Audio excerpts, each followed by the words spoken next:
Muchas bendiciones en el día de hoy. Estamos mirando la parashá de Shoftim, que es la parashá de esta semana, en la cual cubrimos en el mes de Elul.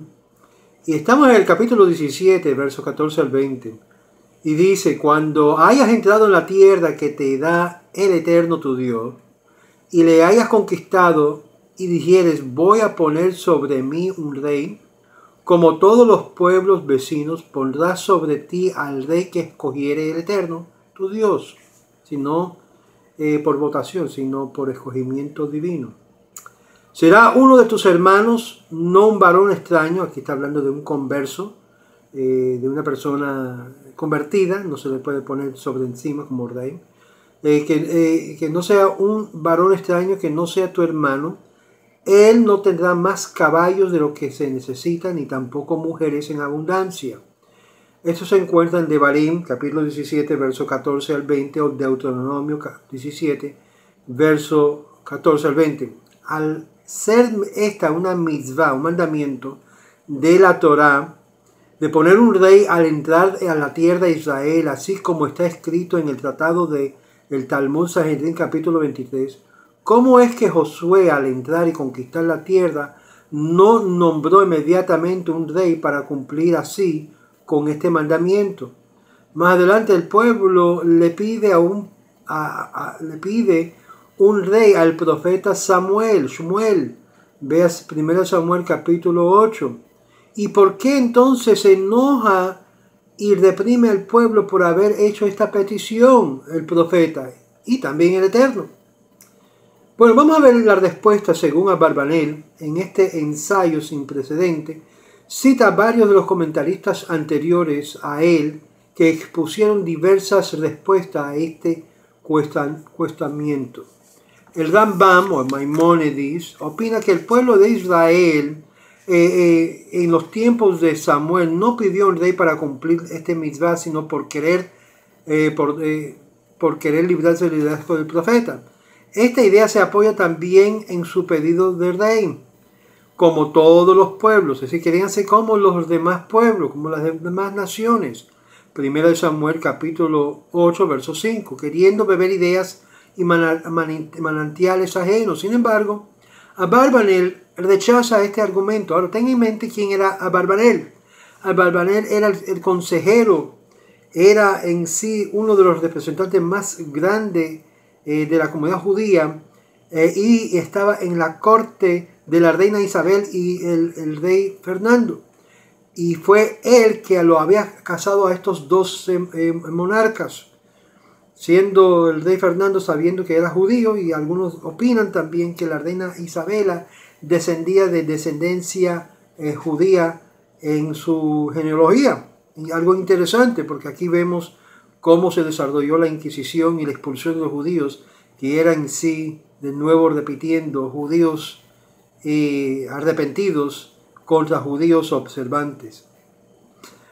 La Torá acepta esta comparación que Abarbanel rechaza, y de este punto de vista el enojo de Samuel no está justificado, ya que la misma Torá contempla esta comparación como algo válido. Antes de exponer su respuesta, Abarbanel plantea dos introducciones. En la primera analiza el concepto filosófico de la monarquía. ¿Acaso es esta la forma ideal de gobernar? Porque si lo vamos a ver, aún el concepto del Mesías o del rey Mesías es una monarquía, no es una democracia, no es un comunismo, no un sistema de todo es igual, sino es una monarquía. Cuando hablamos del concepto del Mesías, como yo siempre he mencionado, estamos hablando de una monarquía siendo restablecido en el país o en la nación, en el pueblo de Israel. La misma época que le tocó vivir lo lleva a concluir que resulta más efectivo los dirigentes elegidos por el pueblo y por los periodos temporales que la dinastía y familias reales con poder absoluto y puestos vitalicios. ¿Quién sabe que solo está en el poder por un tiempo, que luego podrá ser juzgado por sus actos y tendrás más cuidado en su forma de gobernar? ¡Qué idea tan revolucionaria para el siglo XV del tiempo de Abarbanel! Y ya entonces comenzaban brotes en democracia en provincias como Venecia, Florencia, fungiendo como prototipo esta ideología o ideológico. En la segunda introducción de Abarbanel, cuestiona para sí el pueblo de Israel. La época de los reyes fue una situación ideal. Realmente, al observar las páginas del libro de Melahim, Reyes, capítulo 1 y 2, es decir, los 12 libros, Primera de Reyes, Segunda de Reyes, se da uno de cuenta las atrocidades que la mayoría de los reyes cometieron, desde el rey Jeroboam hasta Menasé, entre otros, y no solamente afectaron al pueblo espiritualmente, alejándolos del camino de Dios, sino también socialmente y económicamente fueron una gran herramienta de desgracia. Finalmente, la tesis de Abarbanel es que el poner un rey no es una mitzvah lejatjilá después del hecho, sino el remedio para un mal previo. ¿A qué se puede comparar? Un ejemplo puede ser la mitzvah del divorcio. Dije mitzvah, que todavía no hemos tocado este punto. En Deuteronomio 24, está claro que Dios no nos ordena divorciarnos, pero si ya llega a un punto de incompatibilidad, tenemos el mandamiento de realizar el divorcio. Por lo tanto, en este caso, la mitzvah no es permitir un rey, sino que en el momento en que llegue una situación donde el instinto del mal nos tiente al tal grado de querer imitar a nuestros vecinos y sus ideologías, habremos efectivamente de poner un rey ajustado a los directrices y parámetros que Dios nos dio, que no tenga muchas mujeres ni muchos caballos, etc. Es decir, la idea de un rey es para eliminar el mal de la sociedad. Una comprobación de esta teoría es que el mismo Samuel, aun cuando se enojó, finalmente fue él mismo quien ungió al rey Saúl como el primer rey de Israel, y él no siendo de la casa de David. Eso sucede después.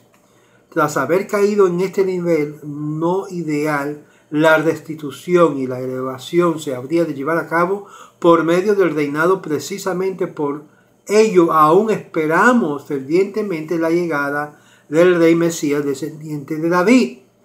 Claramente el concepto del Mesías, de lo que es el ungido, así como un profeta que habrá de dominar todo Israel, es la idea de extirpar del mal de las sociedades y del mal que está agobiando esta sociedad. El concepto del Mesías judío es el concepto de en sí traer orden, establecer moral de nuevo, establecer lo que se llama los oficiales de ley al sistema donde vivimos, que no hay ley, no hay justicia. Es por eso hago hincapié sobre esto. Cuando venga el Mesías es un gobierno, es una monarquía que es establecido en la tierra, no se queda allá en el cielo. Como la gente están diciendo, no, cualquiera que piensa que el Mesías va a poner su pie en la tierra, ese no es el Mesías nuestro, dice en el mundo cristiano. No, totalmente lo opuesto. Y es esta la gran diferencia entre el concepto judío y el concepto cristiano.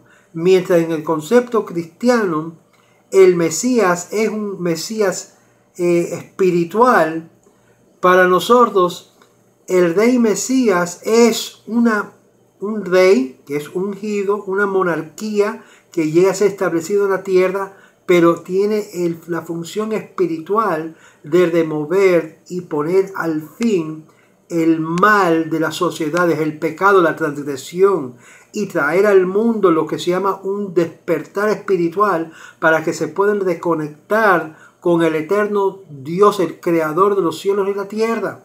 No vayan a pensar que no es un sistema de este mundo. Entra y penetra en este mundo desde lo espiritual a lo físico, pero no es solo espiritual, que hay que ser parte del reino allá y no acá. Es ambos, espiritual como físico, es inseparable.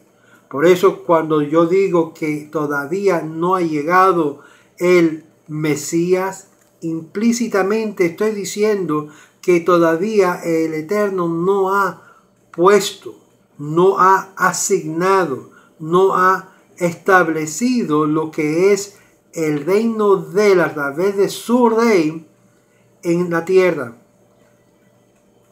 Los principios ya están presentes en las Escrituras para hacerlo. Y dentro de ese principio sabemos que no puede ser entre los miembros de personas que se han convertido al judaísmo. Queda descalificado todo conversos de poder asumirse como rey de Israel. Pero sí puede ser dentro de las múltiples casas del pueblo de Israel, judíos, que no necesariamente son de la casa judía, es decir, de la casa de Yehudá o de la descendiente de David, pero la que es prometido reinar para siempre es de la casa del rey David. Y ahí es donde vemos las promesas. Ambos, el Mesías, hijo de Yosef, que son de la casa de Israel, que habrá de venir también, como el Mesías, el rey de David, que tiene que ser de la descendiente paterno de David. Si es solamente materno, descalifica. Y ahí está también otro problema que tiene la cristiandad, porque al decir que supuestamente Jesús nació de una virgen y que José no fue su padre, automáticamente descalifica de las leyes bíblicas de la Torá de que él puede ser el Mesías. Obvio, hay otros textos que indican diferente al concepto popular cristiano, que indica que Jesús sí fue el padre, el hijo de Yosef el carpintero. Y esto es un tema totalmente para otro tema. Pero deben de saber que Parashat Shoftim nos habla de lo que es establecer los jueces, establecer lo que es los oficiales, los policías, los que iban a enforzar la ley, y establecer el rey sobre el pueblo de Israel. Al hacer esto, vemos totalmente sistema de orden que viene de Dios. Y no es una democracia, amigos, es una monarquía con un gran Sanhedrin, con una corte tribunal, con lo que es un moral altísimo. Es por eso que nosotros anhelamos y decimos en nuestras oraciones después de haber comido que restaura nuestros jueces como la antigüedad. Porque los jueces no se daban a sobornos, no eran fácilmente comprados como lo que es hoy en día en el Estado de Israel actual y como también en los países del mundo, que fácilmente se les da dinero y es comprado la justicia. Y eso, amigos, es una gran tristeza y un comentario que tenemos que regresar de verdad a los valores divinos para poder apreciar y tener esos valores en alto. Imagínense, un juez siendo sobornado sería descalificado automáticamente por el hecho de recibir cualquier promesa de galardón para tomar decisión para un partido o el otro, como lo que es hoy en día. El dinero compra el silencio y ciega los ojos, tristemente. Shalom, shalom, y le deseo que tenga un buen mes de Elul y escuchar el shofar que nos atrae más cerca al Eterno cuando escuchamos el gemido de ese sonido de shofar, pidiendo al Eterno perdón, preparándonos para el año que viene o el Rosh Hashanah que ya se aproxima. Shalom, shalom a cada uno de ustedes.